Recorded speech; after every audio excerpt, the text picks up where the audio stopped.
Seja bem-vindo a mais um vídeo de estratégia de investimento em renda fixa. Estamos a passar por um bom momento nas obrigações e foi exatamente isso que vimos nas últimas 2 semanas. Temos a rentabilidade da T-Note à volta do patamar dos 4,25%, a do Bund à volta dos 2,50% e os prémios de risco dos países periféricos a diminuir. Tendência é essa que vimos também no spread das obrigações francesas, que depois da convocatória de Emmanuel Macron de eleições antecipadas no pós-eleições europeias, vimos um aumento brusco do spread das obrigações francesas. Vimos agora este prémio de risco a diminuir, depois da vitória da nova Frente Popular na segunda volta das eleições legislativas em França, que agora está num patamar bastante mais aceitável.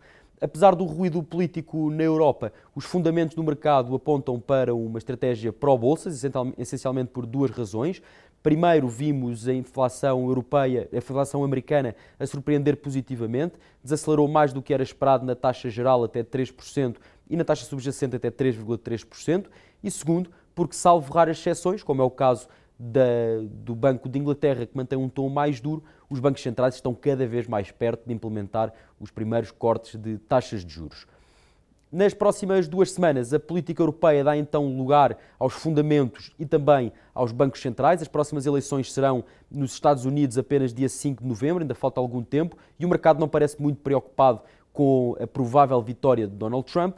E o mais importante agora é focarmos na Fed e que a Fed comece então a preparar o terreno para os primeiros cortes de taxas de juros ao longo do segundo semestre de 2024 e depois ao longo de 2025, isto porque a inflação tem evoluído no sentido que o Banco Central pretende e que também tem que ter em conta que manter uma política monetária restritiva durante demasiado tempo poderá ter um impacto excessivo tanto na economia como no mercado. Na sua comparecencia semestral perante o Senado e o Congresso, Powell trouxe uma mudança de postura, referiu que a chave é controlar a inflação, mas que relaxar os custos de financiamento pouco ou tarde poderá ter um impacto exagerado sobre o ciclo económico americano, e esta postura muda desde a postura que tinha anteriormente, que era de se focar na dificuldade de controlar uma inflação pegajosa numa economia que se mantinha bastante resiliente e, portanto, muda para uma postura mais suave.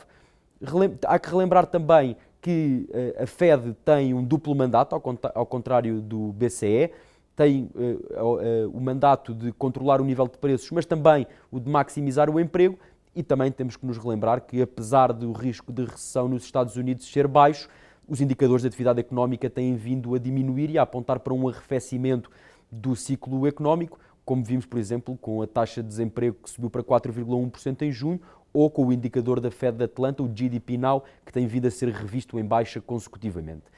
Agora o importante são os bancos centrais. Dia 18 de julho o BCE, dia 31 de julho a Fed. Não se espera que nenhum dos bancos centrais altere a sua política monetária. No entanto, estaremos à procura de pistas em relação ao timing dos próximos cortes de taxas de juros. O discurso dos bancos centrais será em linha com aquele que vimos ou com aquele que temos visto recentemente.